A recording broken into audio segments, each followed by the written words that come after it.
नमस्कार, स्वदेश न्यूज देख रहे हैं आप। मैं हूं आपके साथ ऋषभ सोनी और लेकर आया हूं छत्तीसगढ़ की खास डिबेट, जिसमें आज हम बात करेंगे चरण पादुका पर हो रही सियासत की। सरकार जंगल, जल, जमीन की हितैषी बनने के साथ साथ हर वर्गों के प्रति उदार और निचले वर्गों को सक्षम बनाने के लिए काम कर रही है। जनता को बिजली, पानी की सुविधा देने के साथ साथ अब सरकार तेंदुपत्ता संग्राहकों के लिए भी सोच रही है। वो ग्रामीण जो नंगे पैर तेंदुपत्ते का संग्रहण करते हैं, उनकी सहूलियत के लिए अब सरकार उन्हें चरण पादुका देने जा रही है, जिसे लेकर सियासी बयानबाजी भी शुरू हो चुकी है। दरअसल बीहड़ जंगल में तेंदुपत्ता तोड़ने वाले तमाम आदिवासियों के पैरों में कांटे ना चुभें, इसीलिए चरण पादुका योजना की शुरुआत रमन सरकार में की गई थी, जिसे भूपेश सरकार में बंद कर दिया गया था। लेकिन अब साय सरकार फिर से इसे शुरू करने जा रही है। इस योजना के क्रियान्वयन के लिए सरकार ने 40 करोड़ रुपए की स्वीकृति दी है। इस योजना के जरिए सीधे सीधे राज्य के 12,40,000 तेंदुपत्ता संग्राहक परिवारों की महिलाओं को लाभ पहुंचाने का दावा किया जा रहा है।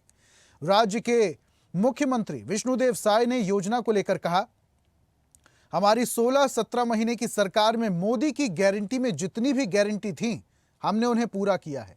इसमें एक और वादा है चरण पादुका योजना का, जिसे कांग्रेस ने बंद कर दिया था। अब हमारी सरकार इसे शुरू करने जा रही है। वहीं इस योजना को लेकर कांग्रेस हमलावर है। कांग्रेस प्रदेश अध्यक्ष दीपक बैज ने कहा कि ये चरण पादुका बीजेपी की सबसे पसंदीदा योजना बन गई है, क्योंकि तेंदुपत्ता तोड़ने वाले गरीब आदिवासियों को जूता देने के नाम से तगड़ा मोटा कमीशन सरकार को मिलता है। 15 साल कमीशन की खेल को बंद करके हमने जनता को सीधे नगद देने का फैसला किया। अब तेंदुपत्ता संग्राहकों को इस योजना का कितना लाभ मिलता है, ग्रामीणों को चप्पल देना सही है या नकदी, इस पर आज हम चर्चा करेंगे। लेकिन उससे पहले कुछ बयान सुनिए। बिल्कुल, ये 16-17 महीने में मोदी की गारंटी में जो भी वादा छत्तीसगढ़ की जनता से हम लोग की थी, हमारी सरकार की थी, हमारी पार्टी की थी, उसको पूरा किए हैं। उसमें एक और वादा चरण पादुका योजना, जो तेंदुपत्ता तोड़ने वाले संग्राहक हैं और विशेषकर गांव के लोग होते हैं, बस्तर और सरगुजा संभाग के लोग होते हैं, जिसमें ज़्यादातर जनजातीय समाज के भी होते हैं, जो गर्मी के दिनों में तेंदुपत्ता तोड़ने जंगलों में जाते हैं। उनके पैर में जूते चप्पल भी नहीं होते हैं, तो कई बार वो कई घटना के शिकार भी हो जाते हैं। तो इससे बचाने के लिए पिछली जब हम लोग की सरकार थी तो चरण पादुका योजना की शुरुआत किए थे, जो बीच में कांग्रेस की सरकार में बंद हो गया था, उसको फिर से शुरू कर रहे हैं। ये चरण पादुका भारतीय जनता पार्टी का सबसे पसंदीदा योजना बन गई है। वो इसलिए क्योंकि तेंदुपत्ता तोड़ने वाले गरीब आदिवासियों को जूता देने के नाम से तगड़ा मोटी कमीशन इस सरकार को, विभाग को मिलता है। वो इसलिए क्योंकि गरीब आदिवासियों को एक पैर में 8 नंबर का जूता, दूसरा पैर में 9 नंबर का जूता, ये कमीशन का खेल है। पूरे 15 साल में इनके कमीशन को, खेल को हम लोगों ने देखे। हमारी सरकार आई, हम लोगों ने सीधा बंद कर दी और सीधा बोनस के रूप में नकदी हम लोग देने का काम किए, ताकि हितग्राही जूता खरीद ले, आवश्यक जो सामग्री उपयोग में आए वो खरीद ले। बिल्कुल, ये 16-17 महीने में मोदी की गारंटी में जो भी तो तेंदुपत्ता संग्राहकों के लिए ये सरकार की तरफ से तो अच्छी खबर है, लेकिन विपक्ष इस पर सवाल उठा रहा है। विपक्ष कह रहा है कि रमन सरकार में भी ये योजना जब चलाई गई थी तो मोटा कमीशन सरकार ने कमाया था, जिसको लेकर अब सरकार और विपक्ष दोनों आमने सामने एक दूसरे पर आरोप प्रत्यारोप लगाए जा रहे हैं। इस पर हम ज्यादा चर्चा करेंगे। हमारे साथ कुछ मेहमान जुड़ रहे हैं। बीजेपी प्रवक्ता निपेंद्र पटेल हमारे साथ हैं। निपेंद्र जी, बहुत स्वागत आपका। और कांग्रेस का पक्ष रखने के लिए प्रवक्ता अभय नारायण हमारे साथ हैं। अभय जी, आपका भी बहुत बहुत स्वागत है। और इस चर्चा की शुरुआत बीजेपी प्रवक्ता निपेंद्र जी मैं आपसे ही करना चाहूंगा। बड़ा मोटा जो अमाउंट था 40 करोड़ रुपए का, वो भी स्वीकृत कर दिया गया है। रमन सरकार में जो योजना चलाई गई, भूपेश सरकार में बंद कर दी गई, अब वापस से वो योजना लाई जा रही है। विपक्ष कह रहा है कि मोटा कमीशन कमाने की फिराक में सरकार है। पहले भी ऐसे ही हुआ और इस बार भी ऐसे ही हुआ। जब पहले चप्पल पहुंचाई जा रही थी तेंदुपत्ता संग्राहकों को, तो एक पैर में 8 नंबर, एक पैर में 9 नंबर, किसी काम के नहीं। तेंदुपत्ता संग्राहक भी परेशान हो गए कि हमारे पास ये क्या प्रोडक्ट आ रहा है। इसका भी समाधान निकाला होगा। निपेंद्र जी। नमस्कार ऋषभ जी, आपके सभी दर्शकों को नमस्कार। अभय नारायण जी, देखिए, कांग्रेस की सरकार हमेशा से जो है वो भ्रष्टाचार कमीशन खोरी की सरकार रही है। इसीलिए ये जो आदिवासी गरीब परिवारों को जो योजना है, ये भी इनको जो है वो हर चीज पे कमीशन दिखता है। इनके तो 5 साल की सरकार में कमीशन पे ही चला गया। देखिए, जो गरीब आदिवासी तेंदुपत्ता तोड़ने के लिए जाते हैं, तेंदुपत्ता का जो सीजन होता है वो भर गर्मी का सीजन होता है। पैर में तकलीफ होती है, जहाँ तेंदुपत्ता तोड़ने जाते हैं वहां पर कांटे भी होते हैं, पत्थर भी होते हैं, और कई जगह पे जो है ये वो सारी बातें सही है निपेंद्र जी, ये सारी बातें सही है। सरकार ने तेंदुपत्ता संग्राहकों के भविष्य के लिए, उनकी तकलीफों के बारे में सोचा, उनके पैर में चप्पल पहनाने के बारे में सोचा, प्रति बोरा अमाउंट भी बढ़ा दिया, ये बहुत अच्छी बात है। लेकिन पिछली सरकार में जो शिकायतें आ रही थी, क्या इस बार भी वैसे ही होगा? एक पैर में 8 नंबर का जूता, एक पैर में 9 नंबर का जूता, ये बड़ी समस्या थी जब ये योजना चल रही थी। निपेंद्र जी।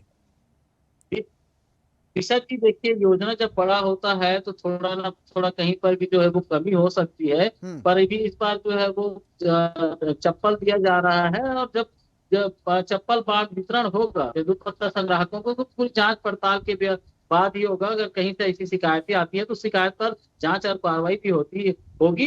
कांग्रेस जो है वो खुद कमीशन खोरी, इन्होंने शराब पे कमीशन खोरी की, चावल घोटाला किया, भ्रष्टाचार किया। पीएससी देख लो, अब पीएससी में घोटाला के बाद तो ये इन्होंने 5 साल कमीशन की सरकार चलाई है, इसलिए इनको हर योजना में कमीशन ही दिखता है। हमारी सरकार जो हमने विधानसभा चुनाव में मोदी जी की गारंटी के नाम से जो वादे किए थे, सारे वादे एक एक करके पूरे किए जा रहे हैं। चाहे वो 21 क्विंटल चावल 2100 के भाव से लेना हो, चाहे महतारी वतन योजना के तहत महिलाओं को सम्मान निधि 1000 रुपए देना हो, चाहे पीएससी घोटाले की सीबीआई से जांच हो, या फिर और भी जो दूसरी जो योजनाएं हैं, सब योजनाओं को लेकिन देखिए कांग्रेस सरकार में, ये हमारे निपेंद्र जी देखिए, कांग्रेस सरकार में ये योजना बंद जरूर हो गई थी, लेकिन लाभ देने का उनका अलग तरीका था। उन्होंने चप्पल पहुंचाना नहीं सही समझा, उन्होंने अमाउंट पहुंचा दिया, उन्होंने बोनस पहुंचा दिया, ताकि जो तेंदुपत्ता संग्राहक हैं वो अपने हिसाब से, अपनी सहूलियत के हिसाब से चप्पल खरीद लें या पादुका खरीद लें। ये भी और भी सही था। आप भी ये चीज अपना सकते थे। नहीं, हमारी सरकार बोनस देने के साथ साथ चरण पादुका भी दे रही है।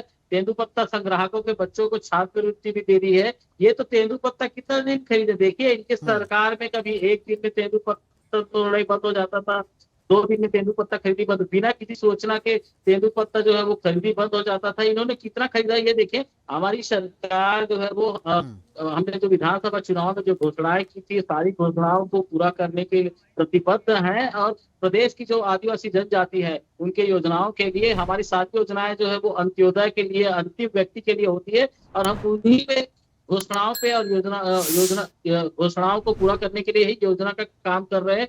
और चरण पादुका मिलने से जो है वो आने वाले समय में तेंदुपत्ता तोड़ाई में जो बस्तर की हमारे आदिवासी जनजाति की महिलाएं हैं, उनको बहुत ही सहूलियत होगी। ठीक है, सहूलियत तो होगी, लेकिन ये कितनी सहूलियत होगी? क्योंकि बड़ा आरोप कांग्रेस की तरफ से लगाया जा रहा है और ये कहा जा रहा है कि सरकार इस बार भी कमीशन का बड़ा अमाउंट का गेम खेलने वाली है। ठीक है, अभय जी का रुख कर लेता हूं मैं। अभय जी, आरोप आप बड़े लगा रहे हैं कि कमीशन का मोटा आरोप आप लगा रहे हैं। आपकी सरकार में तो ये योजना ही बंद कर दी गई थी, और जो आप बोल रहे हैं कि हमने बोनस के तौर पर पैसा भेजा ताकि जो तेंदुपत्ता संग्राहक हैं वो अपने हिसाब से चप्पल या जूता खरीद लें। यहाँ पर बीजेपी सरकार तो बोनस भी दे रही है और चप्पल भी दे रही है। आप सवाल खड़े कर रहे हैं अभय जी। देखिए, हमारा कोई आरोप नहीं है। जो 13 से 18 के बीच में रमन सिंह के कार्यकाल में चरण पादुका योजना का जो हर्ष हुआ, जो परिणाम सामने आए, लोगों ने जो शिकायतें की, हम विपक्ष में थे, प्रदेश कांग्रेस अध्यक्ष के रूप में भूपेश बघेल जी जब बस्तर के दौरे पर गए, और वहां जो लोगों ने बताया कि एक पैर में 7 नंबर, एक पैर में 9 नंबर, एक पैर में 6 नंबर, एक पैर में 8 नंबर, और जिस तरह से बंदा बांट की गई उस योजना में, चरण पादुका के वितरण में, चरण पादुका की खरीदी में, जो सच्चाई थी हम उसको बोल रहे हैं।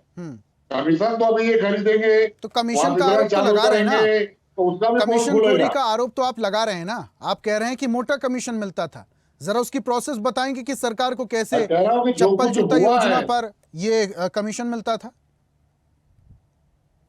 जो कुछ हुआ है हम उसको बता रहे हैं, पहली बात। मैं कमीशन के दूसरी बारे में बात, पूछ रहा हूं सर आज आपसे, के समय कैसे में कमीशन मिलता था सरकार को? जी, कैसे कमीशन मिलता था सरकार को? दीपक बैज ये कह रहे हैं कि मोटा खरीदी पर कमीशन कमीशन। कमाती थी सरकार इस योजना के जरिए। रमन सरकार की मैं बात कर रहा हूं। वो कमीशन का खेल कैसे खेला गया, जरा हमारे दर्शकों को ये बताइए। सवाल मुझसे है ना? जी अभय जी, आपसे ही पूछ रहा हूं मैं। हाँ, ये कमीशन देखिए, खरीदी में जो उसको थोक में खरीदी की गई, और थोक में खरीदी करने में 10 रुपए की चप्पल 100 रुपए में खरीदी गई। हम्म खरीदी में जो कमीशन आया वही कमीशन की बात हम कर रहे हैं। और ये आरोप वहां के भारतीय जनता पार्टी के कार्यकर्ताओं ने भी लगाए थे, भारतीय जनता पार्टी के हितैषी ने भी लगाए थे। ठीक है। जिनको मिल रहा था उन्होंने भी कमीशन की बात की थी। ठीक है। तो तो जब इस जो तरीके का कमीशन का खेल खेला उत्पन्न गया, हुई थी, उन्हीं अभय को हम जी, कह रहे हैं। अभय जी, और जब अभी इस तो तरीके का खरीदी कमीशन चालू का खेल करेंगे। खेला गया, 10 रुपए की चप्पल 100 रुपए में खरीदी गई, फिर आपकी सरकार आई, आपकी सरकार ने जांच क्यों नहीं बैठाई? आपकी सरकार में इस पर कार्रवाई क्यों नहीं हुई? देखिए, हम लोगों को जनता ने बहुत उम्मीद से सरकार में लाया, और हम जनता की उन उम्मीदों पे खरा उतरने के लिए उन तमाम कार्यों में लग गए जिन घोषणा पत्र को करके हम सरकार में आए थे। तो अगर ऐसा और ये कमीशन का योजना खेल, आप भ्रष्टाचार बोल की रहे हैं योजना मोटा थी। कमीशन, तो ये भी करोड़ों में गया होगा ना आंकड़ा, और अगर इसकी रिकवरी होती तो जनता के काम ही आती है पैसा। ये योजना प्रैक्टिकल योजना नहीं थी। हम उन हितग्राहियों को व्यक्तिगत रूप से इतना मजबूत किए, तेंदुपत्ता तोड़ने वालों को 2500 का 4000, 4000 का 5500, तमाम रेट बढ़ाकर, बोनस देकर हमने प्रति व्यक्ति आय बढ़ाने का काम वहां किया। और केवल तेंदुपत्ता में नहीं, हमने बस्तर के सुदूर आदिवासी वनवासी क्षेत्रों के 62 वनोपज को एमएसपी पे खरीदा, धान की खरीदी चालू हुई, तमाम तरह की सुविधाएं देकर आर्थिक रूप से उनको मजबूत किया कि वो अगर अपनी चरण पादुका पादुका योजना में, हमने उनको अभय सक्षम जी, बनाया। अगर चरण पादुका योजना आज में सरकार रमन उनको सरकार सक्षम में भी बना घोटाला रही है। हुआ था, आज कमीशन खोरी सरकार हुई उनको थी, सक्षम बना रही उसके है। बाद आपकी सरकार आई, आपकी सरकार ने कार्रवाई क्यों नहीं की? आप बोल रहे हैं, दावे से बोल रहे हैं, दीपक बैज दावे से बोल रहे हैं, आपकी सरकार उसके बाद आई ना, आपने एक्शन क्यों नहीं लिया? देखिए, हमने पहले तो उस योजना को बंद किया, और हम इस डिबेट को इस ओर ले जाना चाहते हैं कि चरण पादुका की योजना क्यों, आप उनको सक्षम बनाइए। मैं ये पूछना आप चाहता उनको हूं कि जितना आपकी सक्षम सरकार बनाइए, आई इतने थी, पैसे आपने बड़ा दीजिए उनको आरोप लगाया कि मजदूरी के मोटा रूप कमीशन में, सरकार वो खुद कमाएगी, चरण अब पादुका खरीदें। मोटा कमीशन लेगी, तो इसका बिना क्या, इसकी इकाई क्या है? आप बोल रहे हैं रमन सरकार में भी कमीशन खोरी हुई थी, आपकी सरकार उसके बाद आई ना, आपने एक्शन क्यों नहीं लिया? देखिए, मैं बार बार आपसे कह रहा हूं कि आज के डिबेट को आप इसको ले जाइए कि रमन सिंह के भ्रष्टाचार के खेल को फिर विस्तृत व्यवसाय की सरकार खेलने जा रही है। तमाम वो लोग जो चरण पादुका सप्लाई करते थे, उन लोगों के दबाव में योजना फिर चालू की जा रही है, और खरीदी में कमीशन का खेल है। इसकी जांच होगी, आज भी तो कल होगी।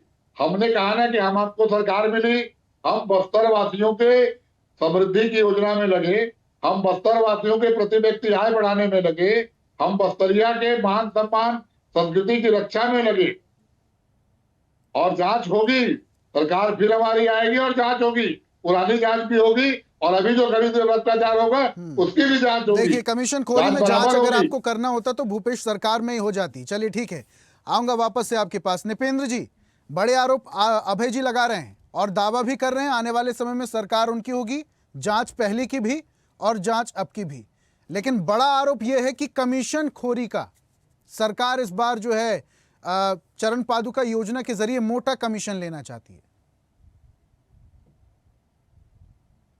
निपेंद्र जी, कांग्रेस की सांसद है, कोई भी योजना तो चालू कर देते हैं, अभी तक तो खरीदी हुई नहीं है, सिर्फ सरकार ने घोषणा की है, रोक लगा दिया। ये भी तो भारत सरकार ने घोटाले का आरोप लगाया था, मगर 5 साल सरकार थी, ये जांच कर सकते थे। उस घोटाले के जो प्रमुख इन्होंने जो अधिकारी जो जिन पर आरोप लगे थे कांग्रेस सरकार में, उनको जो है वो मोटी और मलाई पद पे बैठाया गया था। देखिए, कांग्रेस ने किस प्रकार से, आप खुद देखिए, शराब घोटाला में शराब दुकानों में घेवर और आज शराब का क्या हाल है? कांग्रेस सरकार का जो है वो शराब बिकता अरे था।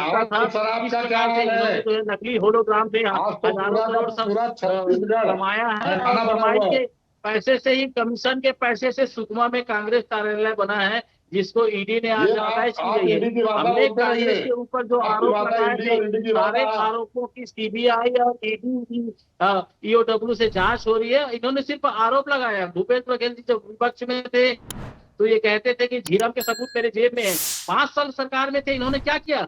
झीरम के सबूत अगर उनके पास था तो उनको पेश करना था, जांच करना था और कोर्ट पे इनको पेश करना था। ये सिर्फ आरोप लगाते हैं, और कमीशन खोरी तो कांग्रेस की संस्कृति है, इसलिए इनको हर काम में कमीशन दिखता है। अभी योजना चालू हो जाने दीजिए, अगर ऐसी कोई भी बात आती है और उसके बाद अगर कांग्रेस कमीशन खोरी का आरोप लगाते तो एक बार समझ में भी आता कि कहीं पर कमीशन खोरी हो रही है या फिर शिकायत आती। तो ये तो योजना चालू होने से पहले उसका विरोध चालू कर देते हैं। ये लेकिन देखिए छत्तीसगढ़ में नृपेंद्र कांग्रेस जी, की जमीन सरक चुकी नृपेंद्र है, जी, और ये कुछ भी सरकार के ऊपर वो जरूर ठीक आरोप है। लगाकर सरकार को देखिए वो बदनाम तो करना विपक्ष का चाहते हैं। काम है आरोप लगाना, सवाल खड़े करना, और जांच की बात मैंने पूछी उनसे तो क्लियर जवाब तो वो नहीं दे पा रहे हैं। लेकिन मैं आपसे एक बात समझना चाहूंगा सर, इतने व्यापक स्तर पर आप ये चरण पादुका योजना क्रियान्वित करेंगे, सहूलियत कैसे होगी? कैसे हर व्यक्ति, हर ग्रामीण, हर तेंदुपत्ता संग्राहक तक आप चप्पल पहुंचाएंगे? क्योंकि ये संभव नहीं है ना। और अगर आप कैश की बात करते, नगद की बात करते, सीधा पैसा पहुंचाते, तो शायद ज्यादा सहूलियत होती तेंदुपत्ता संग्राहकों को। देखिए ऋषभ जी, कई ऐसी योजनाएं हैं जिसमें लोगों को जो है वो सीधे सीधे जो है वो लाभ, या फिर सामग्री के बाद राशन तो आखिर बढ़ रहा है ना, लाखों लोगों को राशन बढ़ रहा है। कई योजनाएं हैं जिसमें जो लोगों तक जो है वो सामग्री प्रदान किया जा रहा है। तो चरण पादुका बांटने के लिए भी राज्य सरकार ने योजना बनाई है, उस योजना के अनुसार ही कार्य होगा। और जो 12 लाख संग्राहक तेंदुपत्ता संग्राहक परिवार है, उन तक निश्चित रूप से चरण पादुका पहुंचेगा और उनके पांव को राहत भी मिलेगा। चलिए ठीक है अभय जी, क्रियान्वयन तो होगा योजना का, और प्रत्येक व्यक्ति तक इस योजना का लाभ भी पहुंचेगा। 12,40,000 तेंदुपत्ता संग्राहकों की जो परिवार की महिलाएं हैं, उन्हें सीधे तौर पर लाभ होना है, ये लक्ष्य सरकार का है।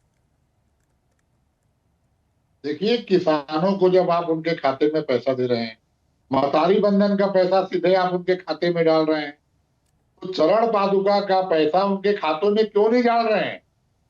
बार बार डिबेट में आप ये प्रश्न उठा रहे हैं कि इस चरण पादुका बांटने के बजाय अगर आप सीधे उतनी राशि उनके खातों में डाल दें, उनके बैंक खाते होंगे, बैंक खाते में उनको पेमेंट तेंदुपत्ता का मिलता है, तो आप सीधे सीधे उनके खाते में डालिए। लेकिन आपको चरण पादुका के नाम पर अपने कार्यकर्ताओं को, अपने ठेकेदारों को, अपने सप्लायरों को उपकृत करना है, जो ताक लगाए बैठे हैं कि कब चरण पादुका की गारंटी पूरी हो और ये काम चालू हो और हम खरीद के बिक्री करें। ठीक है, महत्वपूर्ण सवाल नृपेंद्र जी जवाब दीजिए। के नाम पर महत्वपूर्ण सवाल ही अभय जी ने किया है। नाम पर अपने कार्यकर्ताओं को फायदा पहुंचाएंगे। ठीक है अभय जी, अभय जी ठीक है, वापस से आऊंगा आपके पास, आऊंगा अभय जी, आऊंगा। नृपेंद्र जी, महत्वपूर्ण सवाल ये किया है अभय जी ने, सारी योजनाओं का लाभ सीधा अगर आप अकाउंट में दे रहे हैं, अगर लाडली बहना योजना का लाभ सीधा आप दे रहे हैं, तेंदुपत्ता संग्राहकों को अमाउंट बोनस आप सीधा खाते में दे रहे हैं, चप्पल के अमाउंट खाते में क्यों नहीं देते? को जा रहा है। क्या कोई विशेष तरीके की चप्पल बनाई जा रही है? क्या कोई विशेष तरीके की चप्पल बांटने वाले हैं आप? नृपेंद्र जी नहीं, हितग्राही खरीदेंगे इस बात की क्या बोलते हैं गारंटी है नहीं। अब देखिए, ठेकेदार और सप्लायर तो कांग्रेस सरकार में होते थे, इसीलिए इनको भाजपा सरकार में भी ठेकेदार और सप्लायर दिख रहे हैं। देखिए, हमारी सरकार जो है वो भ्रष्टाचार के प्रति जीरो टॉलरेंस की नीति अपना रही है। चरण पादुका है वो चरणबद्ध तरीके से जो है वो एक सिस्टम के साथ में बांटा जाएगा।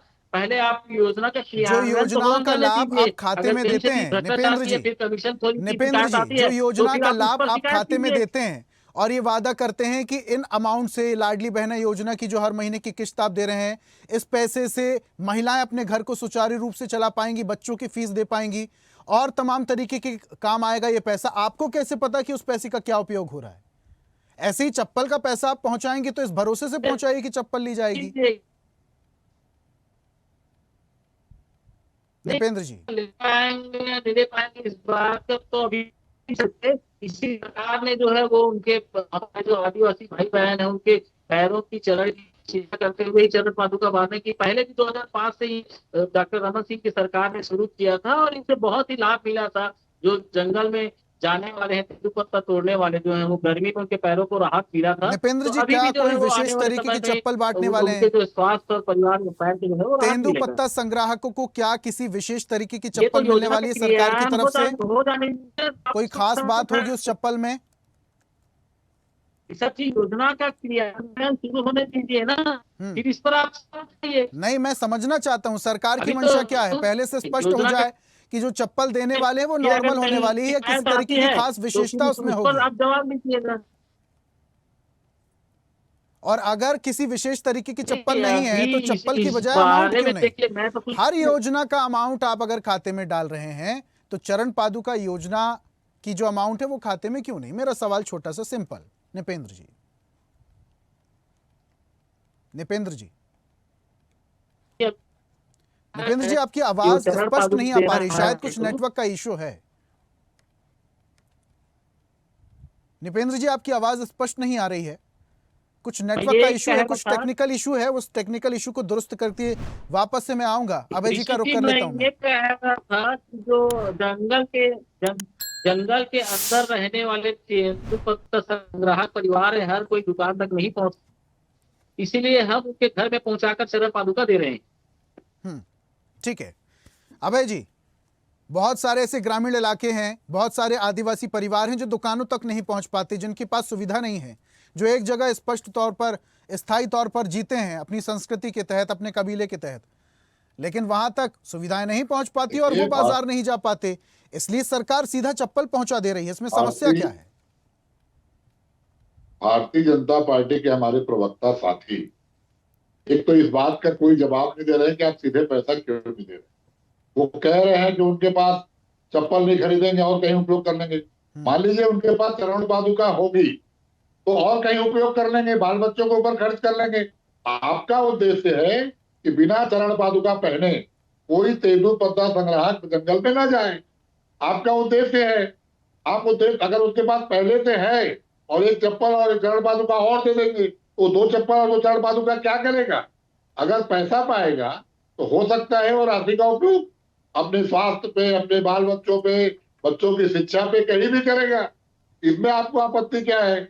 दूसरी बात जो मैं बार बार कह रहा हूं कि छत्तीसगढ़ में 15 साल आपने शासन किया, फिर आपकी सरकार 1.5 साल से है। क्या बस्तर के या बनवासी भाइयों के पास चप्पल गिराक भी आपने नहीं छोड़ा है? क्या ये मानते हैं कि वो चप्पल और चरण पादुका खरीद के नहीं पहन सकते? हमने 5 साल में बस्तर का विकास किया, हमने 5 साल में सारी योजनाएं आदिवासी भाइयों के घर तक पहुंचाई। प्रति व्यक्ति इनकम कैसे बढ़े, प्रति व्यक्ति का आर्थिक उन्नति कैसे हो, इसका इंतजाम भूपेश सरकार ने किया था। और हम दावे के साथ कहते थे कि हमारा संग्राहक चरण पादुका पहन के जंगल जाता है। हमने उसको इतना सक्षम बनाया था अपनी योजनाओं के माध्यम से। और आप फिर वही लाके खड़ा कर रहे हैं कि उसके पास चरण पादुका नहीं है, उसके पास दवाई खाने के पैसे नहीं है, तो आप दवाई पहुंचाएंगे, उसके पास खाने को नहीं होगा तो आप खाना पहुंचाएंगे। चरण में अरे आप उसको सक्षम बनाइए, उसको शिक्षित बनाइए, उसको स्वस्थ बनाइए, रोजगार के साधन मुहैया कराइए। चरण पादुका योजना का लाभ कैसे आदिवासी हितग्राहियों को मिलेगा ये तो देखने वाली बात है, लेकिन जो आवाज उठा रहे हैं आप कि चप्पल दी जा रही है, सीधा अमाउंट क्यों नहीं दिया जा रहा, ये देखने वाली बात है कि इसका क्या असर होने वाला है। बहुत शुक्रिया अभय जी हमारे साथ जुड़ने के लिए। नृपेंद्र जी, आपका भी बहुत बहुत शुक्रिया हमारे साथ जुड़ने के लिए। आज हम बात कर रहे थे चरण पादुका पर हो रही सियासी बयानबाजी की। सरकार अब तेंदुपत्ता संग्राहकों को सीधा चप्पल देने वाली है चरण पादुका योजना के तहत। कांग्रेस कह रहे हैं कि हमने इस योजना को बंद करके सीधा अमाउंट हितग्राहियों के खाते में देना शुरू कर दिया था, जिसके आवाज बीजेपी ने उस दौरान उठाई थी। अब वापस से बीजेपी की सरकार है और इस योजना का वापस से क्रियान्वयन शुरू हो गया है और अब इस पर सियासी बयानबाजी भी शुरू हो चुकी है। इस योजना का लाभ तेंदुपत्ता संग्राहकों को सीधे तौर पर कैसे मिलेगा, ये आने वाला वक्त बताएगा। आज की खास पेशकश में फिलहाल इतना ही। देश दुनिया की तमाम अपडेट्स के लिए बने रहिए स्वदेश न्यूज के साथ, सबसे पहले देश। और ऐसी ही ताजा खबरों के लिए लाइक, फॉलो और यूट्यूब पर सब्सक्राइब कर बेल आइकन जरूर दबाइए और हर अपडेट के लिए विजिट कीजिए स्वदेशलाइव.com।